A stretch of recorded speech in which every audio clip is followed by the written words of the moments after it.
Our Lord and our God, we call upon you, acknowledging that we are your servants, that indeed you are the Lord, and therefore we bow before you as one who makes an absolute demand upon our lives, that we bring all of our thoughts into captivity to Jesus Christ, and that indeed we love you with all of our heart, soul, strength, and minds. We ask that you would enable us by your Spirit to be obedient to these injunctions, that indeed we might reason in a way that is pleasing to you, and especially as we think about this crucial subject of your own existence. Lord, take away our arrogance, take away our self-sufficiency, and do show to us, convince us, that indeed there could be no existence at all were it not for your own. Now we praise you that you have deigned to call us into existence, and even more that you have called us into the kingdom of your Son, that we might exist as your sons and daughters. We pray that you would bless us as such in this hour, for it's in Jesus' name that we come to you. Amen. Who can state for me the ontological argument? No greater being conceived. No greater conceived being. No greater conceived. All right, one down. Who would like to make a... Would you like to keep going? I don't want to cut you off. Down first round. Let me think of it. Somebody give me the strategy of the argument. Maybe you can't state it in terms of all its premises. What is the map of this argument? What kind of argument is it? Well, I'll try again.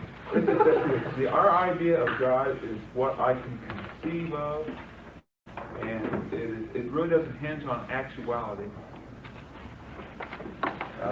I'm not a philosophy major. No, that's all right. You don't have to be. That's fine.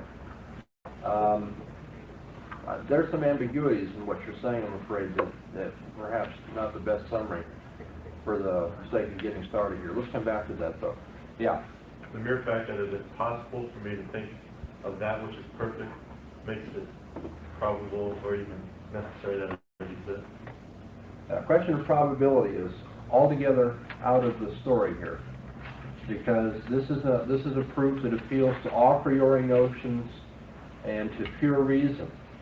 Consequently, it either is a valid proof or it's an invalid proof. There's no probability involved. And nor is it based upon the idea of possibility of thinking. So let's make another run at it. All of these attempts here are really much more than I'm asking for. Just what is the general thrust of this argument? Okay, let me take a stab at it and get shot down. Okay, God exists.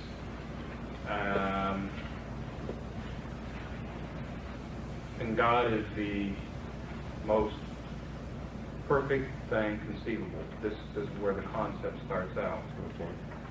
And if he is the most perfect thing conceivable, then God exists. God exists because of that particular argument. Okay. That he is the most perfect thing conceivable.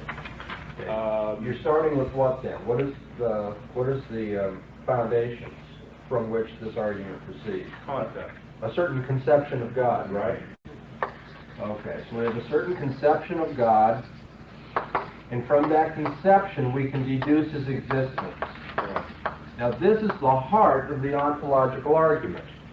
And this is what everybody should be able to state, what in your own words if you wish, but this is what everybody has got to have down, even if you can't fill in the premises or do what you would consider a sterling job of stating the case so that others might be convinced. You should at least know that this is what we're trying to do in this kind of argumentation. An ontological argument deduces existence from a conception. The very conception of God requires his existence. It's a rational argument in that sense. You don't have to know anything about the world to see that this argument's true. You don't have to appeal to any facts from your experience. If you just know that God is that than which none greater can be conceived, and you start to think about the fact that that which exists outside the mind is greater than that which exists in the mind, then by the very conception of God we must deduce his existence. All right? What's wrong with the argument? Okay. First of all, you by starting off with conception, you can't prove whether you've got to, how do I want to put it? God, well, it's arguable because of the point that it's a conception, and it can't be, no, it just can't really be proven. I hear you talking, I just don't hear any good reasons for what you're claiming, okay? And someone undoubtedly say to you, but don't you see the very conception of this God demonstrates that he must exist? I mean, you say it can't be done, but all you have to do is look at the definition of God. It's been done. You've already granted his existence by saying that God is that than which none greater can be conceived. But only conceptually Only conceptually what? have you granted his existence. You're He- supposing that there are two cases involved, that to conceive of his existence is the same as his existence. Okay, now who expresses this argument in our reading? That's a harder question than Because that. you either are equivocating here, I don't think you are, or you're not. And if you're not, you probably will recognize that your argument comes from David Lewis. Lewis distinguishes between the greatest being in a possible world and the greatest being in an actual world. Now, I may conceive of that which is the greatest in some possible world, okay? Remember the possible world we were talking about last time. The possible world where you have Superman and Batman and you have Wonder Woman and... okay, now that's a possible world. Now, is God the greatest being in that possible world? And is that what you're thinking of, Anselm? Are you thinking of God as being the greatest in the actual world? To think of God as being the greatest in the actual world is simply to think of that. It isn't to show that he is the greatest being in this actual world. It's only to think of him as being in the actual world. Okay? And certainly to think of him existing is greater than to think of the concept of God not existing. Therefore, you cannot think of God except to consider that he exists. To think of him as existing is greater than to think of him as not existing? Yes. Why? What is it to be a Rephrasing greater Anson's thought? argument. Okay, go ahead. That he's saying that the concept of God demands that he exists, but I'm putting that caveat conceptually. Yes. Consider what God is, the most perfect being. You've got to consider that he also exists. That's right. In the realm of conception, if your idea of God is that he's the greatest, he's the most perfect, then in the realm of conceptions, you must grant that he exists. And the reason why I Does have to that, limit before him- you go on, I'll Okay. make sure the class is with us here, because I think you're on to something that's important, but I don't want it to be lost. Okay. Okay, does everybody follow that? Anselm, the argument goes like this. Anselm, you're right. If I think of God as that than which none greater can be conceived, then I must also conceive of God as necessarily existing. You're right. I can deduce the existence of God conceptually. I can say, if I think of God this way, I must also think of God as existing. But now whether God is this, and whether God does exist, that's another question altogether. Exactly, because the whole process of the reasoning is to place reason as the God. I'm not going to push that one, okay? Okay, that's what I would push though. Okay, that's getting into something we'll probably get into in our summation lecture about the whole attempt to prove God's existence and what reason does, what role it plays in all this. Okay, this is one of the major problems with the ontological argument. Now, we didn't really begin where we should have in terms of criticizing it. The first criticism was Anselm has begged the question as to whether it is a coherent notion to say that God is that than which none greater can be conceived. Remember how Leibniz said, now, wait a minute, what does this mean that there is this greatest being? Does that mean he has all attributes? That means he's green and red at the same time all over? That he has all attributes? That means he has the evil attributes too? Is that what you mean by all perfection is in God? Oh, you mean all the, remember we said the G properties, the good-making properties are in God. Well, even then you have to start distinguishing between properties like truthfulness and love. Because you see, there is a highest limit to truthfulness, but there is no highest limit to love as a matter of conception. And so to say that God has all these attributes in the highest degree is not even to make sense in some cases. There's no such thing as someone who is more truthful than another once you've got someone who tells the truth all the time. And so if we have the idea of a man who tells the truth every time the question arises, to say that God is truthful par excellence is not to say anything more but that God always tells the truth. And so you begin having difficulty even talking about a most perfect being in the Anselmian way. And that's what Leibniz was getting at. Now, Gonalon, remember, had a reductio ad absurdum of Anselm's argument, talking about the lost island, the most perfect island. And while Anselm responded to Gonalon, that has remained, at least in the history of this argument, something that has to be taken account of. What was Kant's argument against Anselm? Existence is a property. Very good. Okay. God is most perfect. Existence is a perfection, which is the medieval way of saying a property, of course. Okay, existence is a perfection, therefore God exists. Existence is not a perfection, Kant says. Existence is not an ordinary property that you can add to a notion to make it a different one.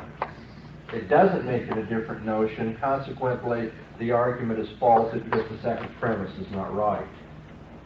Now, Alvin Plantinga responded to Kant. And can somebody tell me the strategy in Plantinga? Just the strategy. We're out of hands. No, you don't. I think he made a reference to kind of an island that exists somewhere. That's right. No, that's Gonalon. Oh. Okay, the monk who responded to Anselm. What is Plantinga's strategy for dealing with the Kantian criticism? It's very simple. Whenever I'm lecturing, by the way, I think you'll find it helpful. When I talk about strategies and maps and so forth, that's when you want to write an awful lot. Because that means we're getting into the structure of what's going on here conceptually. Plantinga's argument, as I told you the other day, is this. To deny that existence is a perfection or a property calls for some interpretation. What does Kant mean by that? Okay, now he proposes a few things Kant might mean. He might mean that to conceive of something as existing is not any different a conception as to think of something as not existing, because the conception of the thing remains the same. And Plantinga, of course, laughs this one out of the arena because he says, no, wait a minute. A horse in conception has no height at all, but a horse in reality has height, and so you couldn't mean that. Certainly existence is a property in that sense, Kant. Okay? Well, now here's another possibility. He proposes different interpretations until he finally comes up with an interpretation that will be true to what Kant says. That's right, existence is not an ordinary property, Plantinga says, on this particular interpretation. But then what happens?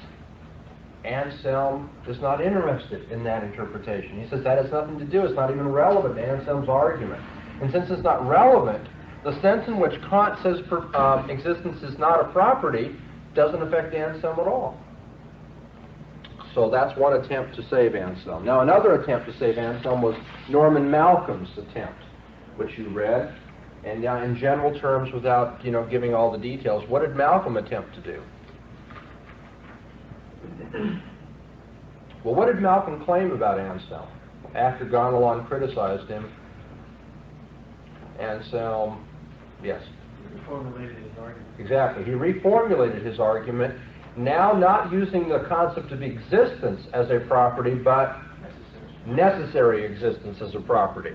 And Malcolm argues that this argument is successful, that this one will work. And that's where David Lewis comes in, and Lewis says, yes, now look. Whether you're talking about God having existence or necessary existence in a possible world or an actual world is the whole issue. And when he draws that distinction, it turns out that the argument tends to evaporate. Now, all along we've been assuming the rationalistic interpretation of this.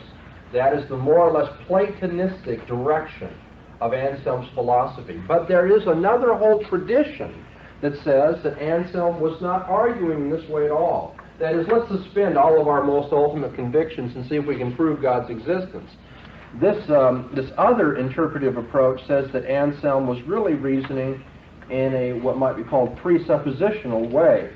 Yeah. Before we get to that, if I may summarize Kant and then ask a question about Lewis, Kant to me is saying in essence, Anselm, you have not shown how the ideal implies the real. Did you accept that much so far? Anselm, you have not shown how the ideal implies the real. Well, Kant is actually saying you can't show that the ideal implies the real just because existence is not a property. Okay. It's not just that he's failed to do it, it's just it can't be done at all. Okay. I was going to say, if that's true, how is it different from Lewis? It's Lewis who's saying that you have not shown how the ideal implies the real.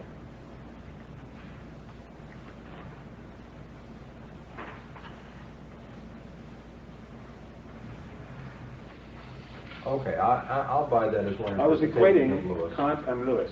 Yeah, Lewis is that really almost trivializes Lewis's thing, and that's why I think if he were here, he might be chafing a bit by your description of his argument. Is anyone? But I think that is the underlying thrust of his argument, so I'll accept it. Is yeah. anyone critiquing them by saying, Anselm, you haven't shown how the ideal implies the real? Well, that is the attempt being made by everybody. I mean, that is the general Well, that's description everything. of all refutations. Okay. Is to say you've got a definition, you've got an ideal, you've got a conception, doesn't prove that it's actual.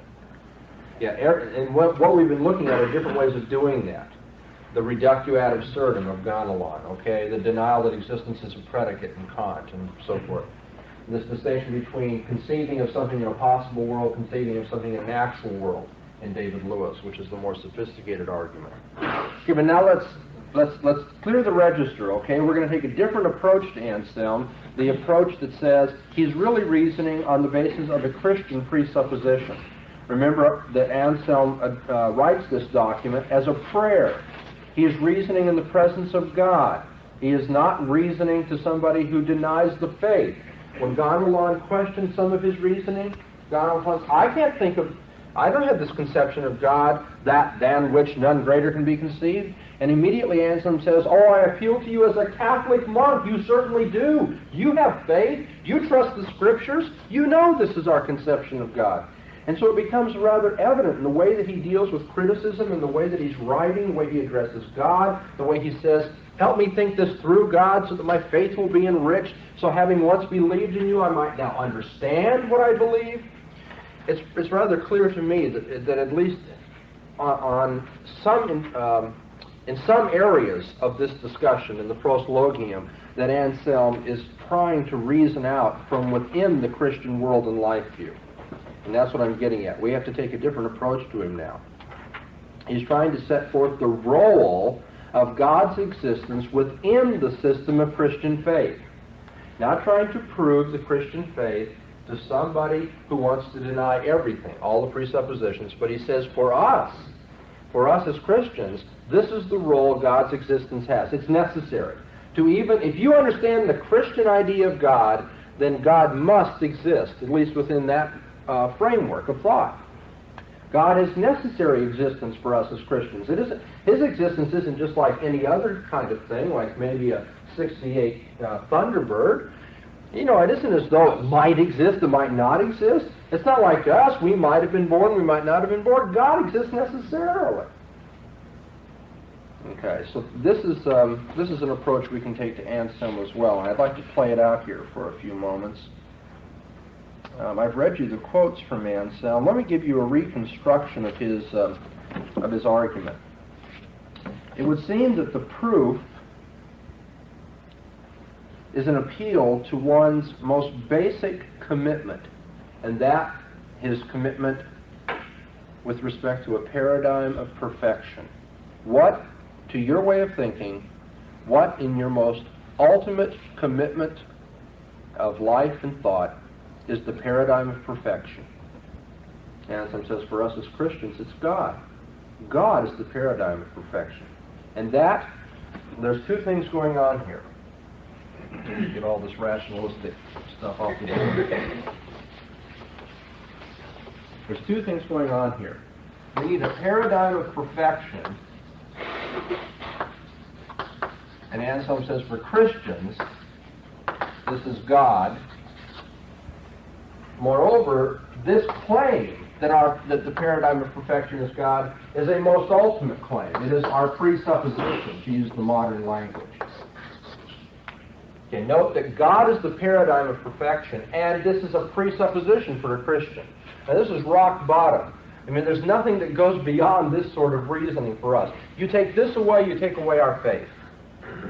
This is one of the defining Christological features of Christian faith, that God becomes the paradigm of perfection. And so for Christians, the God of Scripture, our paradigm of perfection, must exist. He must exist because otherwise all other evaluations, all other predications, all other descriptions of the world will be meaningless. If the paradigm of perfection doesn't exist, then there can be no perfection or property attributed to anything. That is, this is showing, if you will, the logic or the grammar of Christian faith. Here's how Christian faith operates. You deny God's existence as far as our world and life is considered, and nothing else has meaning. Nothing else has any perfection or property.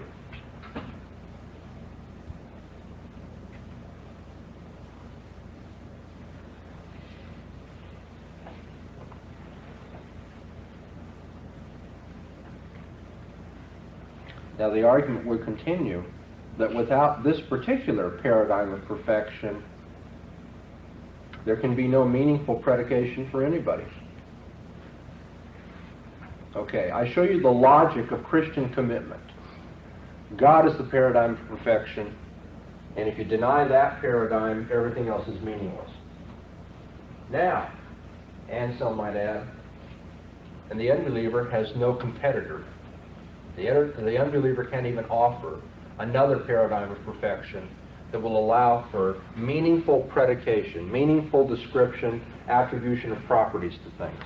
Nothing else can be perfect in terms of the unbeliever's world and life view.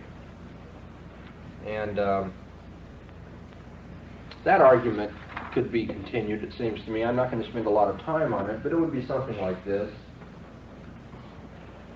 That which is most perfect for a Marxist is the material dialectic in history.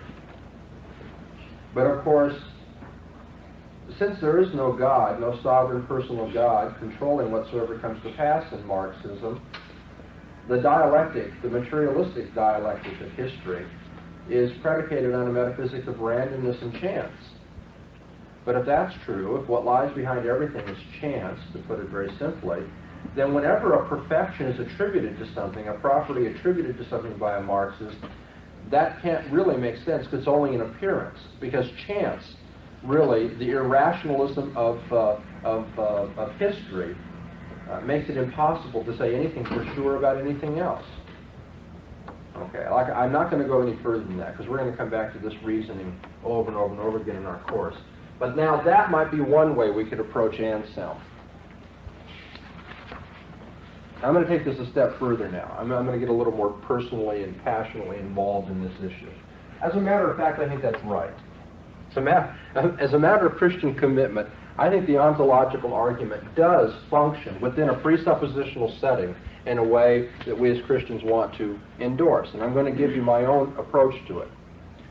Okay? Now again, this is not an argument that you can just, for any unbeliever coming down the street, you hand him this and he says, now you have to be a Christian, right? There it is, laid out for you. Pure reason. It's certain. No, this is within the system of Christian reasoning.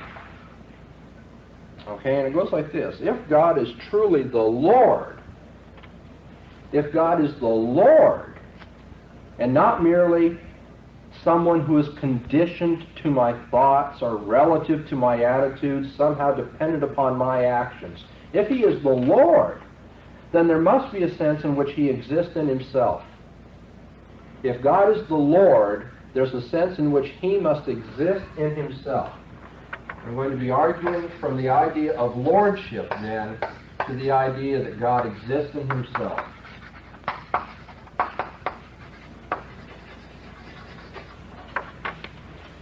God makes an absolute demand upon man as the Lord. That he's the Lord means he makes an absolute demand on me. Please underline, or at least in some way stress, that this is an absolute demand. It's not conditioned by anything. It's not relativized by anything. It's not qualified by anything. When God makes a demand upon man, upon me in particular, there's no fudging about it. We don't have any claim upon God, for the Bible says he owns everything. Moreover, he owns everything, and we are sinners. We are attempted usurpers of his property. He owns everything in creation. And yet we have tried to take over, if you will. And so we have no claim on God. We have no claim on God because we're creatures, and we have no claim on God because we're sinners. Moreover, when God makes a demand upon us, that demand cannot be questioned. Paul says, "Nay, man, but who are you to respond to your Maker?" in the following way. Okay, whenever God says something to us, it can't be questioned.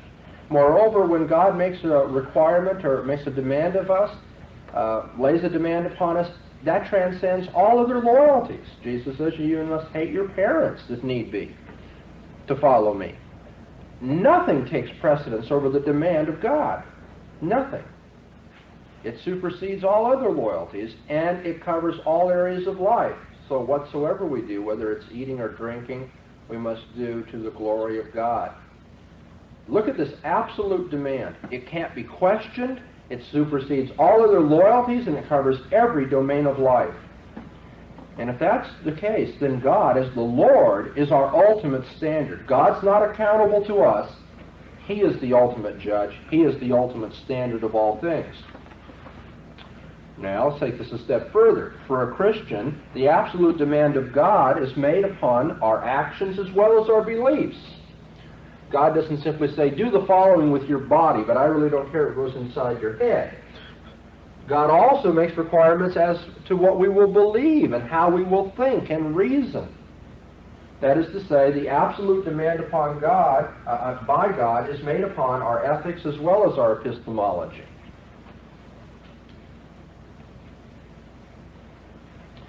Now, if God is the Lord and makes an absolute demand in ethics and epistemology, then I would argue that this absolute demand in ethics and epistemology implies an absolute demand in the realm of metaphysics.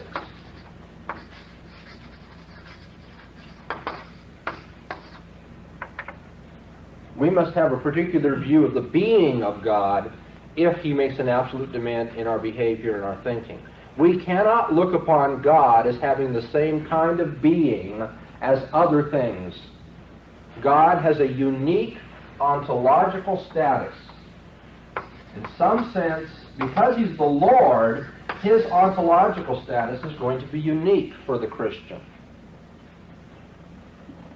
And what is the uniqueness of his ontological status? How is it that his being is different than the being of a 68 Thunderbird or even my own existence?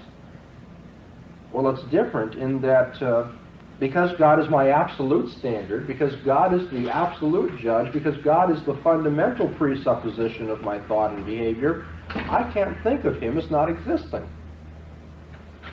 I mean, what sense would it make to have a Lord that you could think of as not existing?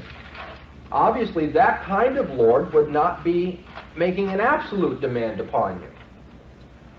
It would always be qualified by if, in fact, he exists. Okay, so let's say you have a boss at work, and he makes a demand upon you, but he can't make an absolute demand upon you for a number of reasons that we could add, because there might be qualifications. I mean, you might be sick someday, he can't tell you what to do when you're sick, all these sorts of things.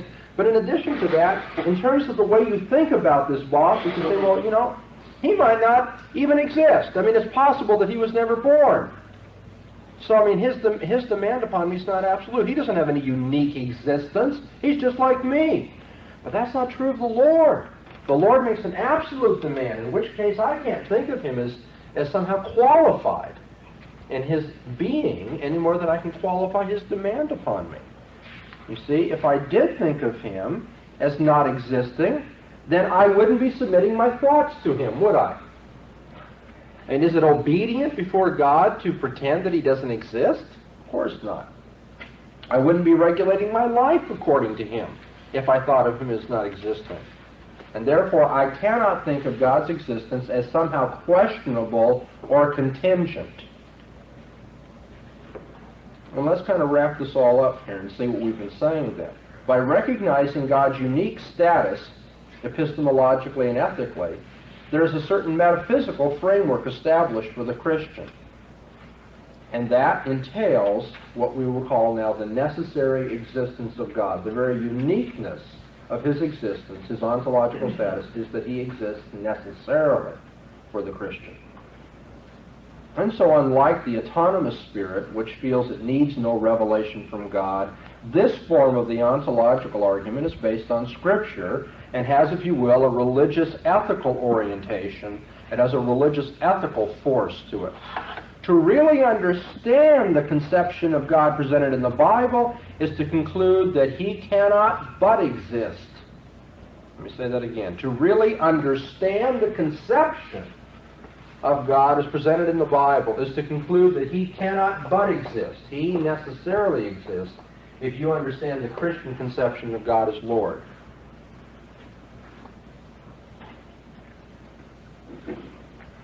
Now, I think there's a certain exegetical foundation for this line of reasoning that I want to suggest to you. Very quickly, the Bible teaches that God possesses all things, and because he possesses all things, he's totally independent, he's totally self-sufficient. Everything depends on him, but he depends on nothing, and thus his existence is necessary. And I'm just going to give you these verses very quickly to jot down in your notes. Genesis 14:2, Deuteronomy 10:14, Psalm 24:1. That's the premise. God owns everything. The conclusion, his existence is somehow necessary. Job 41:11, Psalm 50, verse 12 and 14, Romans 11, at verse 35 through 12:2, and then Acts 17, verses 24 to 28. Consider also the polemic against idolatry in the Bible. Unlike the pagan gods, the prophets tell us, the living and true God needs nothing to keep him going. The pagan gods may be contingent. They're dependent beings, but God's not. Isaiah 41:7, Isaiah 44:16 and 17, Isaiah 46, verses 6 and 7, Jeremiah 10, verses 3 to 16, and Habakkuk 2, verses 18 and 20. I will not often give you a string of passages like this, but I'm afraid our time will get away from us if I look at all of them, so at least you'll have the benefit of having them in your notes if you wish to look them up and consider this. But I think the passage that is most telling in this regard is Galatians 4:8. Can somebody please read Galatians 4:8 for us?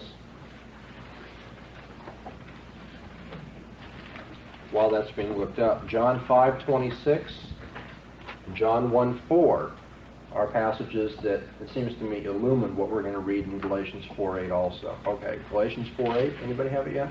Go ahead. However, at that time, when you did not know God, you were slaves to those which by nature are no gods. All right, when you didn't know God, you were slaves to gods, to idols, to false conceptions, which, by contrast, apparently, by nature, were not gods. By nature, they were not gods. In essence, they were not gods. By contrast, the God that you worship is by nature God.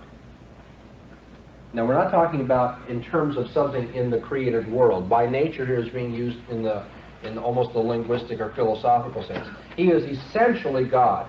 It is naturally the case with respect to him that he's God.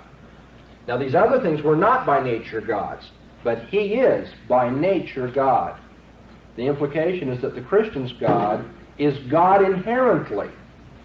And in that sense, he self-exists. And then John 5:26. Anybody? But just as the Father has life in himself, even so he gave to the Son also to have life in himself. Here we have God described as the one who has life in himself. Now, it's certainly a richer conception than existence to be true, but it's at least existence. He self-exists if life is in himself. He doesn't receive his life from anything else, like the rest of us. And John 1:4 says essentially the same thing. Okay, what I've been trying to do in the last few minutes is to suggest that Anselm made some mistakes philosophically. And there's an ambiguity. You can understand him rationalistically, you can understand him presuppositionally. But on the presuppositional reconstruction of the ontological argument, there is some value to it. And as a matter of fact, there is some biblical foundation for it, for this line of reasoning. The idea that the very conception of God shows that he necessarily exists. Within the world and life view of Christianity, if you understand what God is as the unique Lord, then you must conclude that he exists. Or you can deny the whole world and life view of Christianity, then try to come up with another standard of perfection, some other self-existent thing that is life in itself. And then you have the clash of worldviews that we were talking about last week. And anybody recall what happens to the unbeliever's worldview? A little bit louder. Dialectical tension. Dialectical tension. Great. See, we're getting this down. By the end of the 10 weeks, we're going to have that one mastered. Okay, that's good. Any questions about the ontological argument? Today is really dedicated to the cosmological argument. If I don't move on quickly, we won't get much of it done. But I do want to make sure that you understand what we've done. Any questions? Are we going to end up at this end point with each of the arguments then that they're, unless taken from a Christian presupposition, are rationally unprovable? In a sense, we're going to end up there with every argument. What I'm going to argue in each case is that they have to be reconstructed on better philosophical and theological premises, yes. Now, in each case, there's going to be variations on that. I don't want you to think we're just running some kind of monomaniacal argument over and over and over again under the guise of all these different labels. But there is a certain logic to this. That's right, that each one of these will fail philosophically, and then you can reconstruct it on a philosophy that is geared toward Christian theology, if you will, and you can make them function, I think, fairly adequately. But a lot of it depends upon being able to reason as a Christian, because this clash of worldviews is always going to come in. It's always going to have a bearing. Would you say then that that's what Romans 1 is saying? The whole thing, no matter how we try to concoct a philosophy that excludes God, the only way we can come to a conclusion about his existence is from a Christian point of view. That only with that... Well, if you add to that, Paul says that it's unavoidable that you have the Christian point of view. Because what he says there, of course, is that everybody does know God. Yeah. And knowing God, they suppress the truth in unrighteousness. Non just pantheon. Knowing the living and true God, they nevertheless make fools of themselves. Okay. So we want to say that the unbeliever does know these things, even though he keeps attempting to suppress it, and it's just our apologetic that's trying to show him that he's suppressing the truth, that he has to know if you're to know anything at all. Okay, let's turn to the cosmological argument now. Really change gears. This will be a real relief to you. Remember I said we started with the toughest of all the stuff in the reading on the ontological argument. That's the kind of weed the sheep from the goats, I guess. If you can make it through that, you can make it through the rest of this. Everything else is easy by comparison to the ontological argument.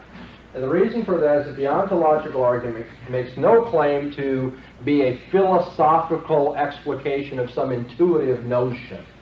But the cosmological argument, by contrast, is something that everybody's supposed to think about. I mean, this is rather obvious. It's common sense. It's something you have an intuitive grasp of.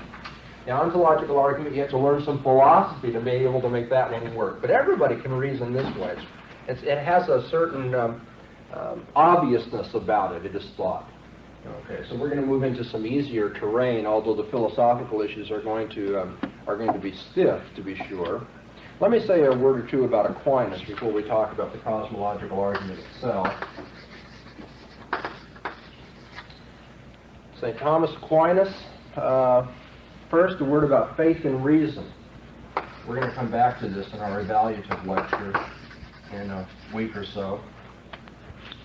Natural reason, according to Aquinas, operating apart from revelation, is able to discover many things, not only about the natural world, but even about God. That is, reason that is not dependent upon God's revelation is able to discover many things, not only about the world itself, but about God, in particular, his existence and his major attributes. Now, other things are known about God only on the basis of special revelation, Aquinas says, and therefore can be received only on the basis of faith. For instance, we wouldn't know that God was triune, we wouldn't know that the world was created out of nothing unless he had told us so. We receive those things by faith.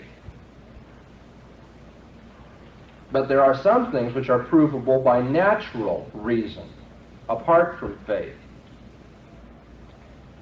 Now, it turns out that things provable by natural reason are also revealed in the Bible, and that's for the sake of those unable to prove them on their own. Okay? So, if you will, this is a pejorative way of putting it, but I have a pejorative attitude toward it, so I guess it's appropriate. God does tell us certain things in the Bible for the sake of those who can't do their philosophical homework. Sophie the washwoman can't work out these proofs, and so God does condescend to tell her these things. But nevertheless, those things are also provable by natural reason. And then there are other things which are not provable by natural reason, which neither Sophie the washwoman nor the greatest philosopher ever living could prove, and God expects us to receive them on the basis of faith, like the Trinity. Well, that distinction between natural reason and faith does leave reason autonomous. Well, autonomous within its own sphere, to be fair to Aquinas. It's not totally autonomous, but within a certain range it is autonomous. And even there, Aquinas was, I think, right to say that faith has veto power if it should turn out that the way you're reasoning contradicts something found in the Bible. That is, that would force you to go back and try to work things out again. You've made some mistake, even though you didn't notice it up to this point. But it's this whole idea of reasoning being self-sufficient, no dependence upon revelation at all, that I'm later going to want to talk about. Thomas develops his basic metaphysical scheme out of Aristotle, it turns out, because it makes no difference that Aristotle was a pagan, because in this realm of natural reason, we can get along quite well without revelation. And then after he works out his metaphysical scheme that is Aristotelian by everybody's sophisticated perception, he then goes and fits the data of Scripture onto that scheme as best he can.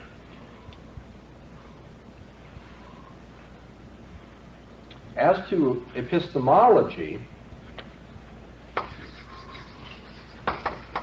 Aquinas is a empiricist. He believes that what we know is based upon sense experience. All knowledge begins in sense experience. And so you sense Beauregard and Beulah and Buttons out in the field, these three cows. And from the sensations that go through your eyes, apparently, you're able to abstract intellectually the form of cowness. Okay? The active intellect determines the universal forms or essential properties of things by abstracting from sensation. So he's an empiricist in the most traditional sense. All knowledge begins with sensation. If all knowledge begins with sensation, how do we know God? By natural reason. Is God a physical object that could be known empirically? Yes, sir. I don't know if this is brief or not. Maybe you don't want to deal with it. What's the difference between Platonic approach to the Aristotelian, Aristotle type logic? It's the difference between intuition and sensation. Okay.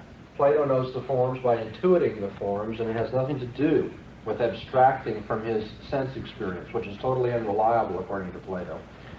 But Aristotle says we go and we look at these different cows in the field, and then we intellectually abstract the features of cowness from them. And the gentleman behind you, I thought, was raising his hand. I was going to say, does he hold to any kind of intuitive thought or intuitive knowledge? As a matter of fact, Aquinas does not have what might be considered the most integrated epistemology, because later on in his life he gave up writing his magnum opus in theology and apologetics, because he said he had a... Sounds like I'm being unduly harsh on the poor saint today. I'm not trying to do that, but I mean there are some real questions we have to at least ask, and if you're satisfied then that's fine, and if you're not, well then you're going to look elsewhere. But anyway, this much must be known by way of background to Aquinas. Oh, how do we know God if he is not a physical object? That's where we were in our discussion. All knowledge begins with sensation. Aquinas says we know him in three ways. The way of causality, the way of remotion, and the way of eminence. One, the way of causality, attributing to God the ability to cause the things which we know and experience. Okay, we only experience thunderbirds and cows and other such things, but after all, there has to be some cause for those, and that's what we call God. The way of remotion, which is traditionally called the via negativa. We know God by negating the things we find in experience. We can learn what God is not by distinguishing him from all that is merely finite, all that is creaturely. Okay, so God is not physical. He is not limited to certain times and spaces. And then the way of eminence, we ascribe to God in utmost degree every perfection known in our experience. He is most loving, most just, all-knowing. Okay, we know people that know things. We know people who are loving. We know people who are just. But God is all those things par excellence. So the way of eminence, he is the greatest degree of these things. The way of negation, he is not any of those things which are merely finite and creaturely. He is not temporal or spatial. And then the way of causality, he is the explanation for those things that we do find in sensation. Okay, let's go now to the cosmological argument in particular. This by way of background, so you know why he reasons the way he does. It can be found elsewhere and before Aquinas, but Aquinas is the one who gives the classical expression to the cosmological argument. And the cosmological argument is found in what is called the five ways of proving God. And the first two of those ways, there's some dispute about the third or fourth, but everybody will grant that the first two of the five ways of proving God are cosmological arguments. What is it that makes something a cosmological argument? We're back to our map, the structure of argument, so this is where everybody wakes up again for a while. What is the thrust of all cosmological arguments, whether it be way 1 in Aquinas, way 2, or Swinburne, or anybody else? What is it that makes something a cosmological argument? Well, remember now, let's just do a little review. An ontological argument reasons from the conception of God to the existence of God. By contrast, a cosmological argument begins by saying, notice some fact about the world, okay?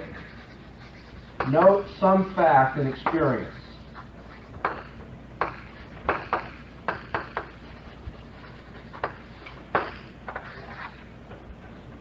And the second thing you do in a cosmological argument is you invoke the causal principle.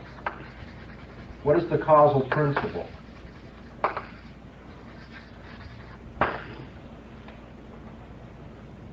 Many popular Christian apologists attempt to state the causal principle in a way that trivializes it when they say that every effect has a cause. Why is that a trivial way of expressing the causal principle? It's redundant.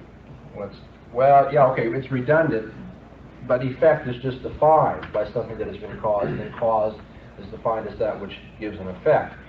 So, of course, every effect has a cause. It's true by definition. So what is a better way to express this that doesn't trivialize it? By the way, if you want an example of that, some of you are familiar with the work of R.C. Sproul. And Sproul tries to make his cosmological proof rest upon the idea that every effect has a cause. What's going to be the problem if you say every effect has a cause and try to prove that God is the author of the world? Well, the argument will have to go like this. Every effect has a cause. The world is an effect. Therefore, the world has a cause, which we call God. What's the unbeliever going to say about that argument? Because God. No. That's another argument that comes up. But if every effect has a cause, how do we know that the world is an effect? See, that's the point. Why categorize the world as an effect? To say that it's an effect is to beg the question. It's to say it must have a cause. And so it turns out that that's why I say it trivializes the cosmological argument to do that. Because the unbeliever is immediately going to say, but I don't categorize the world as a whole as an effect. I categorize it as a cause. And therefore I don't have to go any further. I don't have to go a step back to God. Okay, so the causal principle, does anybody want to suggest? Or shall I just run ahead here? Want me to run ahead? Okay. Every event has a cause.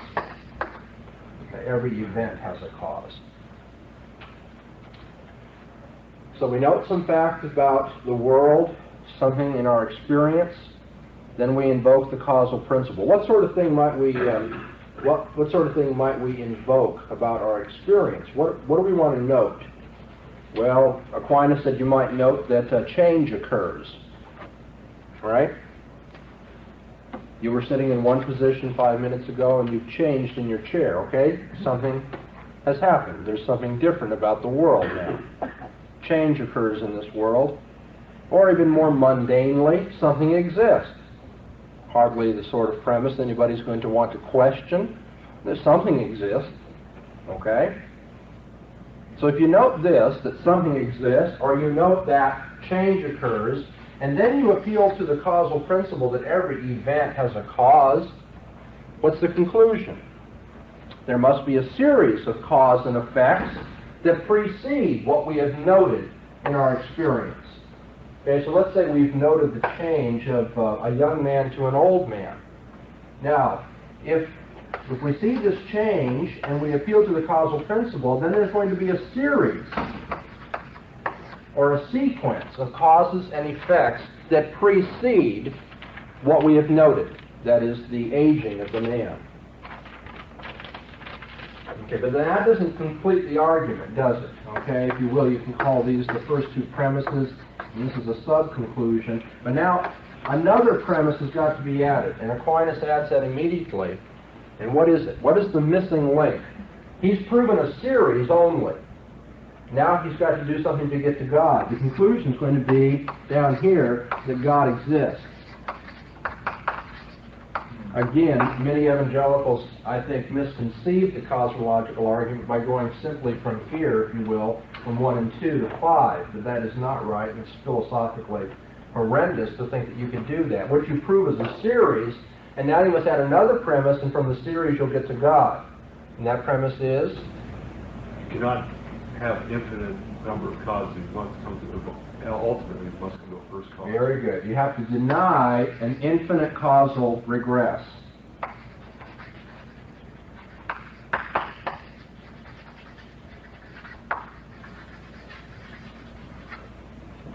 All right. We have a series of causes and effects. Okay, we have this cause, we have this effect, and behind it this cause, and then behind it this cause, back, back, back, back. But you can't go on forever. You can't have an infinite regress of causes. And that is to say, every series must end. And where the series ends is what we call God. Looks very neat, doesn't it? It also, as I said, seems to explicate philosophically what is an intuitive notion, an intuitive way of thought for many people. Well, where did the universe come from? Everything comes from something. Where did the universe come from? It came from God. And of course, in that very simple way of expressing it, that's where you get the obvious child's question in response, well, where did God come from? And so, to put it a little bit more precise, you argue that there is a series of causes, but every series must end. And therefore, there is a God, the beginning of the series. Now, if you were going to challenge this argument as you see it on the board, what would you take to be the most crucial premise? Obviously, if you challenge any of the premises, you're not going to get to the conclusion. But what is it that everything is going to rest on? I mean, where does the real swing in this argument take place? Where do you turn the corner where it finally can become something of religious interest? Certainly, it's not that something exists, or that young men get old, or that every event has a cause, or there are series. We've all gotten to the same place, okay. This denial of an infinite causal regress has been the focus, you see, of challenges to the cosmological argument. And depending on how much time we have here, I think what I'd like to do is to talk about the direct challenge to that.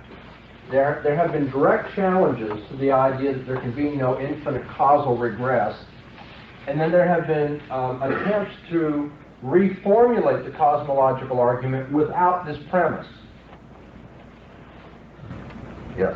Very good. You made a statement that in number 4 that it has to recognize an end as well. To the series. Okay. And then also the 5. Wouldn't someone bring up why does God have to be that cause? Aquinas' answer to that is that becomes a linguistic thing. That's just what we call God. Whatever's the end of the series is what we call God. What you see, what this really proves, and I'm glad for you to bring this up, what this proves is that every causal series has an end. Okay, and then there's kind of just a little parenthetical thing that Aquinas then adds at the end of each one of his ways. He says, and that's what we call God. Okay. Now you unbeliever, you pagan, Aristotle, you may have called it the end mover, you may have done all these sorts of things, but I mean, in terms of the nomenclature of the Christian church, we call it God. We're talking about the same thing, and our language is God language about that. Okay, so he's not trying to say anything more but that God is, if you will, the most adequate cause, or the first cause. It's a little misleading. I think more adequate is better. But nevertheless, he's just saying God is the first cause. Okay? Nothing more is being imported. He may not be personal. He may not be a very nice person. If he is personal, he may not be very powerful. He may not be this. He may not be that. But when all said and done, he is the first cause. He's the most adequate cause. Now, there are 2 strategies that you can take. You can challenge number 4. Challenge the denial of the infinite causal regress, and then try to overcome the challenge, or you can grant the challenge. You can say, okay, we give up. Maybe there can be an infinite causal regress, and then reformulate the argument to get around that challenge. Now, what I was trying to do by looking at how much time we had left is to decide which one of these we want to explore first this afternoon before we run out of time. And I think we can probably say something intelligent about Patterson-Brown's challenge. You all have read Patterson-Brown for today, and what he attempts to do is to explain the difference between an infinite causal regress that Aquinas could accept and an infinite causal regress that Aquinas would have to reject. Okay? Let's put it this way. There's at least two varieties of infinite causal regresses.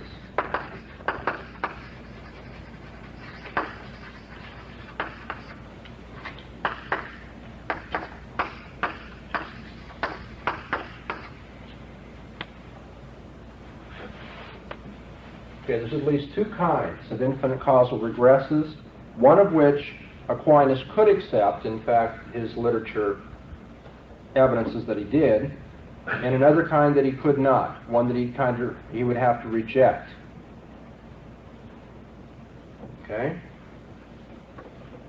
The kind that he rejected, turns out, is a very special kind. Okay, if you will, I'm going to do this twice. I'm going to start very simply with you and just go through this once and then go back and fill in details. There's a kind of ordinary infinite causal regress, if you will, the garden variety sort, that you run into in all the cheap markets around town. And then there's a very special kind, a very unique kind of infinite causal regress. Okay? And it's this very special kind that Aquinas could accept. Yeah, he could put up with a very special kind of infinite causal regress, and this ordinary kind he couldn't. Now, just saying that much, without even telling you the difference between the different kinds of regresses, what's going to become the problem? How do you know when to apply which one? Well, of course, you have the difficulty of applying one, but in terms of philosophical argument, we can let Aquinas choose his own. Okay? But Aquinas is going to be choosing the special kind. The special kind. Well, how do we know that events have a cause in the special sense in which Aquinas is going to use an infinite causal regress? How do we know that events have this special kind rather than the ordinary kind? There's kind of a special pleading going on here. You see, when everything begins to look a little shady about the argument, Aquinas redefines his terms. Now, if he redefines his terms, then that, of course, gives a whole new complexion to the whole argument. We have to go back. We've been accepting some things on an ordinary language approach to it, if you will.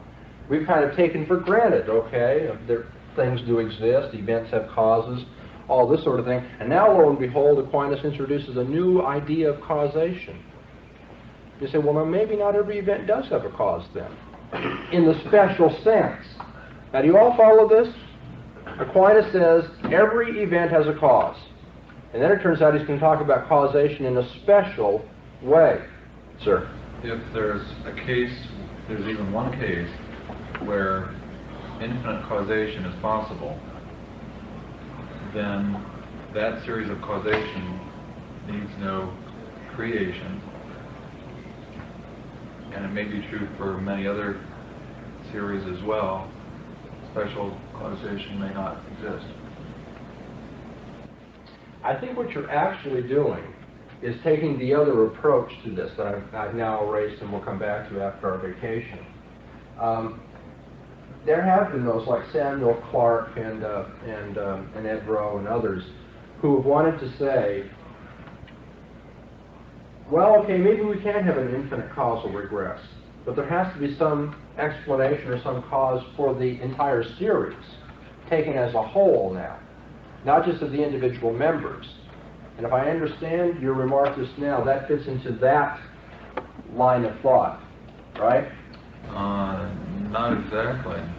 I'm refuting Aquinas at this point. Okay, run it past me again. How do you... If there is a series of causation which does not require a first cause, there can be an infinite causal progression. Yes. And for one case or several cases, if they don't need a creator, the necessity of creator is not necessarily proved by any one special causation. No, you see, the difficulty is that Aquinas can grant a certain kind of infinite causal regress and still salvage his argument. That is, if somebody says, now look, Aquinas, here's an argument for an infinite causal regress.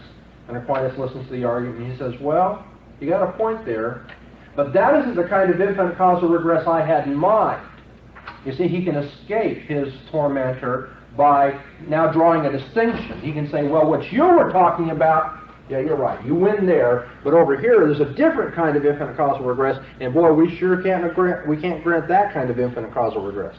Or Aquinas could take a different approach, which he didn't, by the way, but some of his supporters have, and that's that, well, maybe you can have an infinite causal regress after all, but you still have to have an explanation for the entire series. Okay, the infinite causal regress is, okay, we explain Z in terms of Y, and Y in terms of X, and back, and maybe it keeps going, but now how do you get the whole thing accounted for? But that's the other way, that we're going to do after vacation. I begin to think we're going to do this one after vacation. Okay, let me see if I can, just in the concluding moments here, wrap up one explanation of what Patterson-Brown's trying to do. Patterson-Brown points out that the special kind of infinite causal regress that Aquinas has to deny may not apply to events at all. And very simply put, the special kind of causation, and therefore the special kind of infinite causal regress, that Aquinas must deny is that of legal responsibility. Cause in the sense of legal responsibility. Now, if you have not done your reading assignment for today, that has got to sound just a little bit strange. But if you've done the reading assignment, you'll understand that Patterson-Brown goes through these various kinds of causal chains that you might have. And he draws the traditional distinction between an accidental chain and an essential chain. What is an essential chain of causes? I think it's right on your lips, I know. Propulsion is the example he gives, okay? So my hand moves the stick hits the ball, and the ball moves. Okay. What caused the ball to move? The stick. But of course it's my hand that moved the stick. And so in a very real sense we can say my hand moved the ball by means of the stick. Now that is called essential causation. That's an essential chain of causes just because, well, I'm not going to beg the question. Philosophers have argued as to what makes it essential causation. But the point here is it's just the moving of the hand, it's just the moving of the stick by the hand that brings about the moving of the ball. Okay, so what we have here is a moving hand, and therefore a moving stick, and therefore a moving ball. And you notice that you have all these things are the same motion. It's the same hand motion that is moving the stick that is moving the ball along. Okay, so it's essential in that sense. It becomes the same whenever, every time you look at the effect. Here's one cause, here's an effect. This effect turns out to be a cause, and it has another effect. Okay, but nothing is lost in the transference here. It's all the same. The cause and the effect are the same here. Now that's different. That's the example of propulsion as a causal chain, but there's another kind of causal chain we speak of, and that would be a genealogical chain. Okay? Abraham brought about who? And he brought about Jacob. Oh, we'll use Jacob. Okay? Now, Here you have a causal chain also. You couldn't have had Jacob without Isaac, and you couldn't have had Isaac without Abraham, right?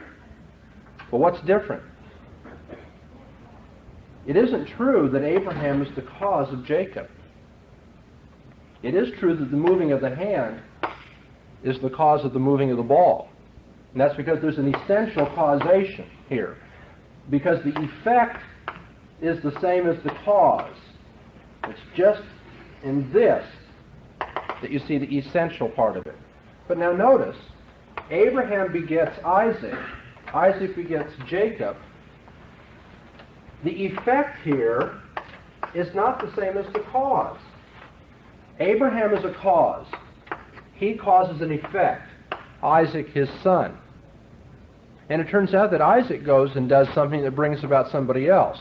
But it's not the birth of Isaac that brings about the birth of Jacob. Isaac is an effect in a way that is different from the way that he's a cause. It's about, I think, the clearest way you can express that. It was very clear to you, I can tell. Let's do it again. Okay. Isaac is an effect in a way different from the way he's a cause. It's true that Abraham causes Isaac and Isaac causes Jacob, but you see, Abraham causes Isaac as an effect, that is to say, he's born because of Abraham, in a way that's different than the way in which Isaac becomes now a cause. As an effect, he's a child, if you will. As a cause, he's a man. And so there's a difference here. That's called a genealogical chain of causes, and it's not essential.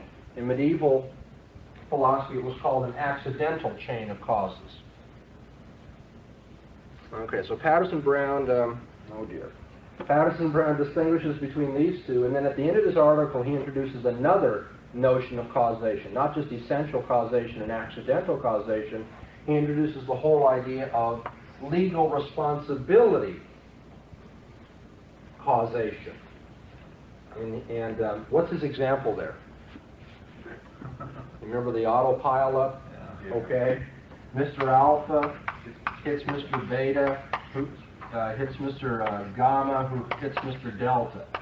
Okay, so here's this four-car pileup. Boom, ba-boom, ba-boom, boom. All right, now you go to court. See, Delta goes to court, and he says, now I want my car paid for. And now, Gamma, you caused it. You're accountable for it. Okay? Gamma says, well, that'd be all right, but as a matter of fact, I was hit from behind by Beta. And Beta gets to Alpha, and Alpha becomes the cause of all of this. In the legal sense, you've got to pay all the bills, Alpha. All right? Now, that's a causal chain that is established in terms of legal responsibility moving backwards. And Patterson-Brown shows, and I think makes a brilliant suggestion, that in the Thomistic way of proving that God is the cause of the universe, we don't mean that he is somehow the essential cause. Just think about what that would mean. And he's certainly not the accidental cause, because the accidental cause could have an infinite regress without any problem. I mean, there's nothing to say that one's genealogical tree stops at a certain place or just goes back, back, back. Because it turns out there's always a break between the cause and effect at every child that comes along. So it turns out that this legal responsibility is the prime candidate for interpreting the cosmological argument. Every event has a cause in the sense that something's responsible for that event. Something's responsible. Now, if you believe that every event in the world has someone responsible or something responsible accounting for it, then you might very well conclude that this world has got to have a maker, God. But, Patterson-Brown says, what assurance do we have that every event has some kind of legal, responsible cause behind it? Science can only tell us about simultaneous events. One event is simultaneous with another, and we say, because of habit, that there's this cause-effect relation. What assurance do we have from the scientific world, which is, by the way, what Aquinas wanted to appeal to, our natural experience? What assurance do we have that this notion of causation is applicable to every event in our experience? Well, none whatsoever. And consequently, it turns out that the challenge, the way of denying the challenge to an infinite causal regress, relies upon a notion of causation that is itself suspect. when it comes to natural things or natural order. And on that encouraging note, we'll take a break and come back and do the cosmological argument and the teleological in about a week's time. Thank you.